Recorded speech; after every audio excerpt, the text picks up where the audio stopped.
Bom, na esteira das sanções aplicadas a ministros do Supremo, o governo dos Estados Unidos realizou um levantamento sobre atividades empresariais e acadêmicas relacionadas a familiares de ministros do Supremo Tribunal Federal.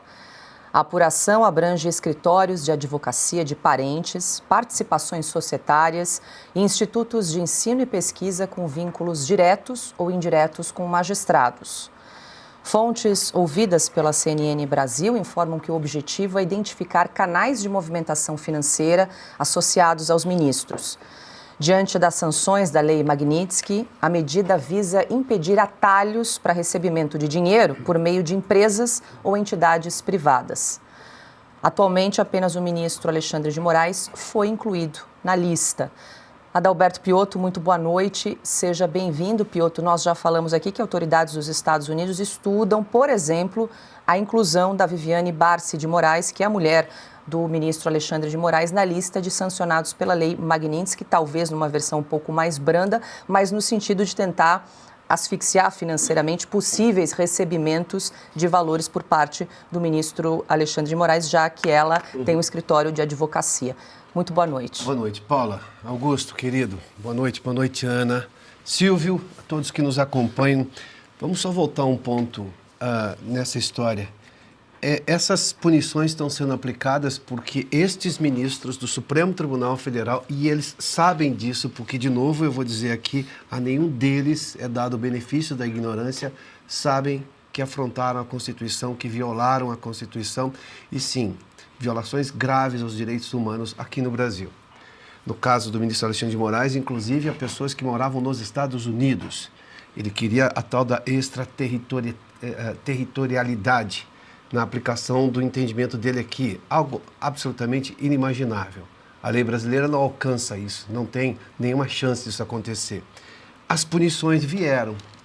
E aí, como a Ana mencionou há pouco, sobre, por exemplo, a questão do visto, ainda haverá Paris, haverá Londres, haverá Tóquio, haverá um monte de lugar, mas não Nova York, não Miami, não Los Angeles, não nenhuma cidade dos 50 estados americanos. E quando for a Paris, quando for a Londres ou quando for a Berlim, vai ter que explicar o que hoje, por exemplo, o New York Times está dizendo, de o porquê o descalabro institucional brasileiro. Por que o Supremo agora está sendo... O mundo inteiro sabe disso, está publicado em inglês agora, num dos jornais mais famosos do mundo, ou talvez o mais famoso do mundo, como o Wall Street Journal já publicou também, como outras publicações já têm feito também. Como, por exemplo, alguns dos influencers de jornalismo mais importantes do mundo têm feito também. Ou seja, a punição não é uma... Vão querer dizer, foi uma perseguição de Donald Trump. Não, não é perseguição, é uma punição.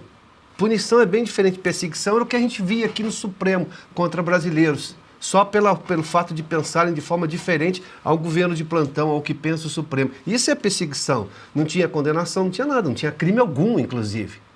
Mas se punia sem, obviamente, nenhum devido processo legal. Aqui não. Aqui foi tudo acompanhado e depois de tudo que os ministros do Supremo fizeram, agora estão sendo punidos. 8 com perda de visto para os Estados Unidos e, no caso do ministro Alexandre de Moraes, mais a lei Magnitsky. Ou seja, é punição. E eles sabem por quê. E vão ter que explicar, não mais nos Estados Unidos, mas vão ter que explicar em Londres por que isso aconteceu. E vão explicar só pro forma, porque o mundo já está sabendo também. É punição, mas também desmoralização do Poder Sim, Judiciário, mas escolheram esse seguramente. caminho. Augusto Nunes, boa noite. Boa noite, Paula, Ana, minha parceira, Piotto, amigo, Silvio, meu irmão. Boa noite a você que nos acompanha. É a hora de você não resistir àquela expressão, bem feito, né? Bem feito. Asfixia econômica foi o que tentou e conseguiu em vários casos, tentou fazer contra todos os réus ilegalmente o ministro Alexandre de Moraes. Caso de Daniel Silveira. Caso do deputado Daniel Silveira, ele bloqueou a conta da filha, da mulher, do Daniel Silveira. Ele usa a expressão do asfixiar economicamente, financeiramente. Fez isso com vários por perversidade. O que está acontecendo agora, e pode acontecer com os outros, que estamos comentando aqui, é a aplicação da lei. A lei está sendo cumprida, ao passo que o nosso ministro-chefe do Supremo, que é o Alexandre de Moraes, usou ilegalmente. Isso aí, ele disse que ontem, né, anteontem, no último discurso dele, disse que cometem erros, colegiados já querendo dividir essa conta. Aí podem ser corrigidos, corrijam imediatamente. Cadê por que os nossos jornalistas continuam com a conta bloqueada?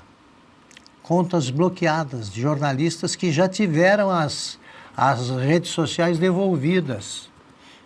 Depois de um tempão, continuam sem poder receber dinheiro. Eles podem, né? Então, eles não podem, nenhum jornalista pode brincar com esse negócio, não, de sempre haverá Paris. Essa frase foi atribuída, é a cara do Barroso, né? Ninguém assumiu depois, sobretudo não vai assumir agora, porque ninguém vai assumir, porque a conversa é séria. Mas brincaram com a desgraça econômica enfrentada aí por vários. Eles dizem que o Alexandre de Moraes disse que erros se corrijam imediatamente, hoje, ontem, deveriam ter corrigido. Há 3 anos, 5, estão agora na fase da penitência, né? Eles não têm coragem de comentar esses casos porque aconteceu com eles, quem diria, né? Sim.